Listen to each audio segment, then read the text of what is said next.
So, ito nga pala yung ginawa kong personal monthly budget.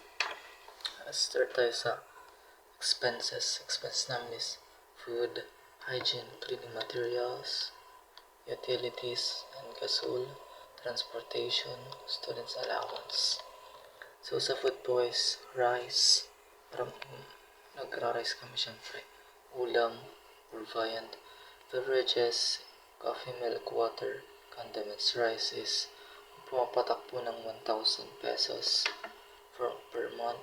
Sa ulam is 3,600 per month. Sa beverages, 500 pesos per month. Sa condiments is 400 pesos per month. So, ang total po is 5,500 pesos per month. Ito po yung formula na ginamit ko. Ayan po. So, sa hygiene naman po is bath soap, 200 pesos per month. Shampoo, 210 per month. Toothpaste, 200 pesos per month. Cotton buds or cotton and sanitary napkins is 120 pesos per month. So, yung total niya po is nasa 730 pesos per month po. Ito po yung formula ginamit ko. Yan po. So, cleaning materials naman po is detergent powder. Bali, tatlong detergent powder na po yung gagamit namin per week. So, times 4 is 96 pesos. Detergent soap is isa lang. So, weekly. So, 40 pesos. So, tas sa dishwashing liquid is dalawa, 20 pesos. 40 pesos po yung isa, kaya 80 pesos po yung monthly.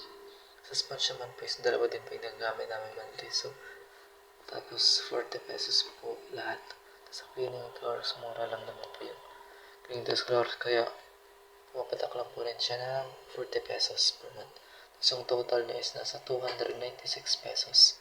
Ito po yung formula na ginamit ko. Yan po. Kasi naman, dito naman po sa utilities, tas gasol. Yung gasol sinama ko na kasi hindi po maganda sa mata kapag na maghiwalay siya kasi nag-iisa lang naman siya. Sinama ko na lang. So, electric bill namin is nasa 2,500 pesos per month. So, internet bill is nasa 500 pesos per month.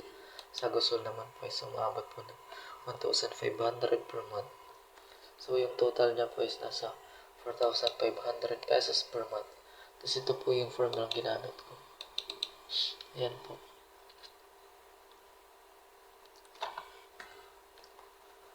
Tapos dito na po tayo sa transportation. Transportation po is motor gasoline na umabot po ng 800 pesos kasi 2 times a week pong nagpapagas si Papa ng 100 pesos. So, times 4 is 800 pesos. Tapos sa transportation expense naman po is 4,125 pesos.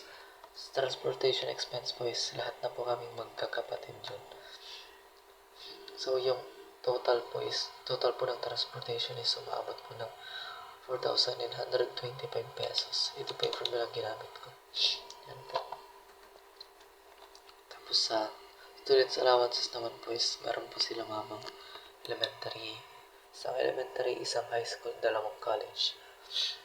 So, sa elementary is umabot po ng 600 pesos per month. Sa akin po, na high school is 1,000 pesos per month. Sa dalawang college po is umabot po ng 4,400 pesos per month. Ito is allowance lang po, hindi po kasama dito yung transportation or pamasahe namin kasi inalis ko na po siya, nilagay ko na po siya dito sa transportation expense po. Kaya, yan lang po. So, yung total po ng students allowances is umabot po ng 6,000 pesos per month po. Tapos po yung formula ginamit ko. Yan po.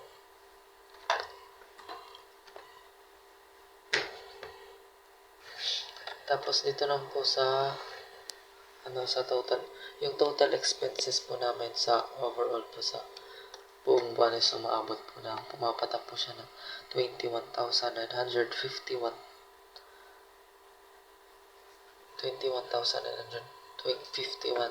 pesos. Ito po yung formula ginamit ko. Ayan po. So, dito naman tayo sa salary. Oops. Sa salary po is dalawa yung kumikita sa amin. Si Papa.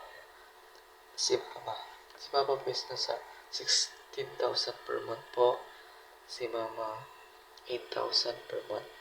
So, yung total po ng salary is nasa 24,000 pesos po. Ito yung formula ginamit ko. Yan po. Tapos, sa disposable income po is, ibig sabihin po ng disposable income is, pwede malaya ka nang gamitin yung pera na yun. Pwede mo nang gamitin kahit saan yung matitira sa pera na yun. Ito yung ibig sabihin disposable income. So, mag-start muna tayo sa income. So, yung income po namin is ito po. 24,000 pesos. Expenses, 21,951 pesos monthly. So, yung yung total po is nasa 2,049 pesos. So, income minus expenses. Kasi ang expenses, babawas mo po yun sa income. Ito na lang po yung natitira sa income. Yan po.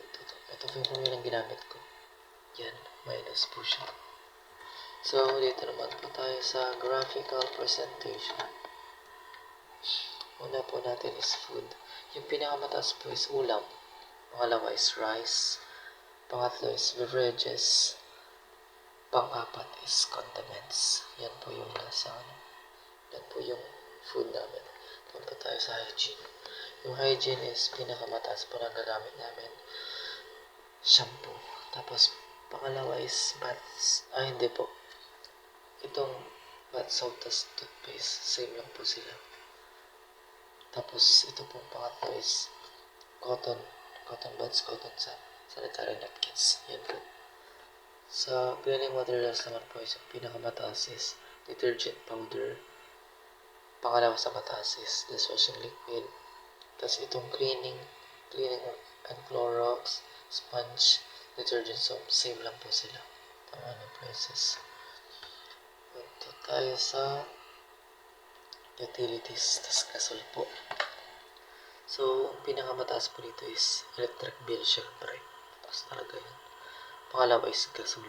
Pangatlo is internet bill ship kasi meron namang kahati. Sa transportation expense naman po. Syempre, ang pinakamataas nito, transportation expense. Ito po siya. Graphical presentation. Sa motor gasoline po, siya po yung mababa. By percentage po. Students allowances naman po. Yung pinakamataas is college kasi syempre dalawa. Tapos, pangalawa is yung sa akin po. Tapos, sa bunso, 600 pesos. Dito naman po tayo sa pie chart. Salary po, 67% po yung kay Papa, kulay blue. Yung orange po is kay Mama, 33% po sa salary. Sa income tas expense po is, yung income is kulay blue, expenses is kulay orange. So, income po namin is 52%, expenses is 48%. Ito po yung overall. Ito po yung kabuuan. So, ayan po. Yun lang. Bye-bye.